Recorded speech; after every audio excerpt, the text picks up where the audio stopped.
चवल, तेरी माँ भी मनेगी, तेरा प्यो भी मनेगा, खच दिए खच्चे। अस्सलाम वालेकुम जी। अभी कुछ दिन पहले मैंने एक वीडियो बनाई थी जिसमें हमारे जो मुफ्ती, तो खैर मैं नहीं कहूँगा ऐसे बंदे को, समर अब्बास मौलवी कह लें या कुछ भी कह लें, उनके जो उनकी बदतमीजियाँ थी या जो उनका लहजा था उसके बारे में अभी एक क्लिप मेरे सामने और आया है। ठीक है, अभी यहाँ पर भी वही मतलब जिंदा और मुर्दा का जो है ना वो इशू है।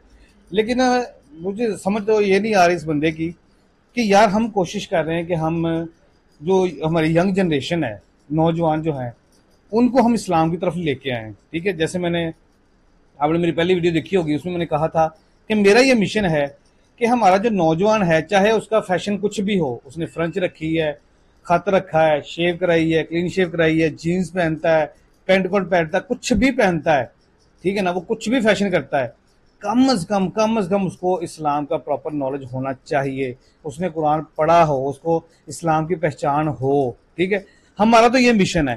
तो हम नबी इस्लाम के कोशिश करते हैं कि जो उनका इखलाक है उसी हिसाब से जो है ना वो प्यार मोहब्बत से, इखलाक से उनको समझाने की कोशिश करें, उनको इस तरफ लेके आए।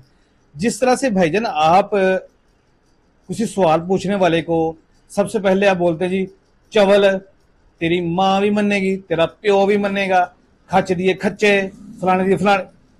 ਉਹ ਮੈਂ ਗੋਜਰੇ ਸ਼ਹਿਰ ਤਕਰੀਰ ਕੀਤੀ ਤੇ ਇੱਕ ਛੋਰ ਮੈਨੂੰ ਆਖਿਆ ਨਬੀ ਪਾਕ ਜੀ ਜ਼ਿੰਦਾ ਹੀ ਆਣ ਤੇ ਮੁੜ ਸਿਆਬਾ ਦਫਨ ਕਿਉਂ ਕੀਤਾ? ਉਹਨਾਂ ਨੂੰ ਕੋਈ ਨਾ ਪਤਾ ਕਿ ਜ਼ਿੰਦਾ ਨੇ, ਜ਼ਿੰਦਾ ਨੂੰ ਵੀ ਕੋ ਦਫਨ ਕਰਦਾ ਹੈ?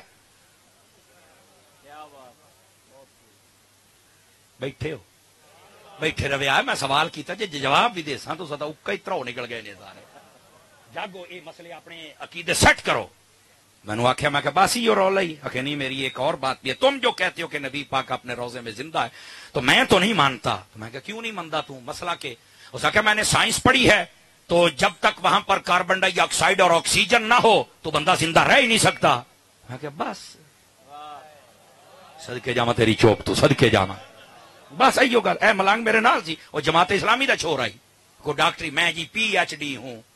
मैं आख्या जी हाँ, PhD का मतलब है पर हट धोते होया।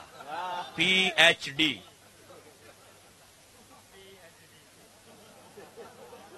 मेरे अपने मुखफफ होंदे ही ने, PhD पर हट धोते होया।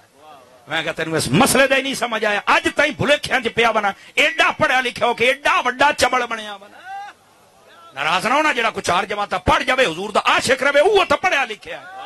जो पढ़ जाए, कई होंगे ना 2-4 जमात पढ़ जाए स्कूल, हम यार भी नहीं करते। मैं क्या तेरी तो मां भी करेंदी, तेरा तो प्यो भी करेंदा, उनको नहीं पता ना, इल्म नहीं। मैं क्या वाकई नहीं तो तेरे वर्गी झूठ ना जम्मे आ।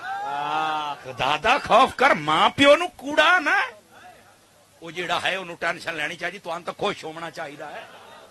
आजा जी कार्बन डाइऑक्साइड और ऑक्सीजन जाती नहीं तो नबी पाक जिंदा कैसे हैं? मैं कहा यार सारियां छाड़ दे, तू अपनी मां के ढेडे कितने दिहाड़े रहे आऊं? सुन्नी बंदे से मेरा कलाम है, ए मलंग मेरे नाल सी। मैं कहा दस कितने दिहाड़े रहे हैं? आखे क्या मतलब? मैं क्या हूं मतलब तू सवाल किया, मैं नहीं तेन पूछ सकता। तेन मैं दसे सा सौदा पसंद आवे लै जावे, नहीं तो ना लवी, साडा वेख की जाना करा जू होया। तू गल की हूं सुनना। आखे जी तकरीबन 9 महीने का दिहाड़े का प्रोसीजर होंगे है। मैं क्या मुड़ मुर्दा ही रहा है ना? लै असा तो सुने डॉक्टर आदन 4 महीने तो बाद रूह फूक की जाती है। मैं क्या 1000 परदे तू मां के पेट लिपटे हो, तेनू हवा केड़े पासे किवें जिंदा रहा है? बस मैनू क्या बात यार, और 10 यार किवें जिंदा रहे हैं? चुप। आखे समर साहब ये तो अल्लाह का निजाम है। मैं आख्या सोना छौड़िया, जेड़ा रब तेरे वास्ते निजाम बना सकता है वो अपने यार वास्ते निजाम नहीं बना सकता। अरे तकबीर! ये कौन सा लहजा है भाई बात करने का? क्या आपके इस लहजे से नौजवान इस्लाम की तरफ आएंगे या बजन होंगे? और फिर मिंबर रसूल के ऊपर बैठ के आप गाली गलौज करें, शर्म नहीं आ रही आपको? और दलील क्या दे रहे? वाकया सुनाया जा रहा है जी कि मैं नहीं मानता जी नबी इस्लाम जो है ना वो कब्र में जिंदा है, दुनियावी कब्र में। ठीक है, ये वहां पे ऑक्सीजन नहीं है तो कार्बन डाइऑक्साइड जो है ना वो गैस नहीं है, तो वहां पे इंसान जिंदा नहीं रह सकता। तो उसको मिसाल क्या दे रहा है जी, तुम माँ के पेट में कैसे जिंदा रह गए 6 महीने 7 महीने जो प्रोसीजर होता है, तुम वैसे वहां पे हजारों पर्दों में कैसे जिंदा थे? ठीक है ना, अक्ल के दुश्मन, थोड़ा सा कुरान पढ़ लेते, आपको समझ आ जाती, ठीक है ना, वाज़िया तौर पे सूरह अल मोमिनून में 13, 14, 15, 16, 17, 18 पूरी आयत, 10-12 आयतें हैं, पूरी प्रोसीजर लिखा हुआ है, बच्चा पैदा कैसे होता है, ठीक है ना। और अगर ऑक्सीजन की बात करें, पर्दों की बात करें, तो मेरा ख्याल भाई मेरे तुम्हें ये दो खाना ना ऊपर वाला ये बिल्कुल बंद हो गया है, समझ नहीं आ रही है ना, ये खुलने वाला नहीं है, समझ नहीं आ रही है। माँ के पेट में है बच्चा, माँ जिंदा है, माँ सांस ले रही है, सांस जा रही है, उस बच्चे को मिल रही है, नालियां लगी हुई हैं, ये नाफ के जरिए जो है ना वो खुराक भी उसको मिल रही है, ठीक है ना। वहां पे दुनियावी कब्र में जो है ना वो जिंदगी नहीं है, जिंदगी नहीं है। कुल्लू नफ्सिन जायकातुल मौत का मतलब क्या है?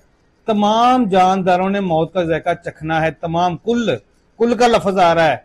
अगर नबी अलैहिस्सलाम के ये कहा जाता कि नबी अलैहिस्सलाम ने दुनियावी कब्र में जिंदा रहना, तो फिर यहाँ पे होता कि नबी अलैहिस्सलाम को छोड़ के बकाया सब ने मौत का जायका चखना है, या अंबिया को छोड़ के बकाया सब ने मौत का जायका चखना है, ठीक है ना। जो आप रिवायत बयान करते हैं ना शोहदा वाली, तो भाई मैंने आपको पिछली दफा भी कहा था कि शोहदा वाली हम भी मानते हैं। शोहदा जो है उनको मुर्दा नहीं कहना, उनको शहीद कहना है।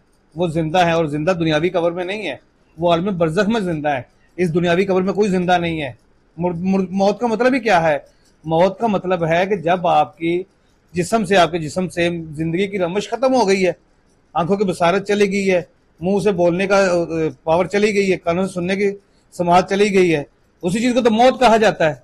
अगर मौत नहीं आती या बंदा जिंदा होता है, या नबी अलैहिस्सलाम जो ना वो जिंदा थे, उनको उनकी वफात नहीं हुई है, तो नबी अलैहिस्सलाम को दफनाया क्यों गया भाई मेरे? ये सवाल तो उन्होंने भी किया था, कुफारे मक्का ने भी। और कुछ रवायात तो आपकी ऐसी भी हैं, मैंने अपनी खुद पढ़ी हैं, जहां पे ये कहा जा रहा है कि जब नबी अलैहिस्सलाम को दफनाने के लिए जा रहे थे, तो नबी अलैहिस्सलाम सहाबा से बातें कर रहे थे, या तो आप पता ना आ रही है तो जिंदा नबी नूं जिन्हां ने कब्र च पा दिता। खुदा दा नाम लवो यार, थोड़ा जिहा इस्लाम स्टडी कर लो, और अपना लहजा जड़ा ना वो थोड़ा ना सही कर लो।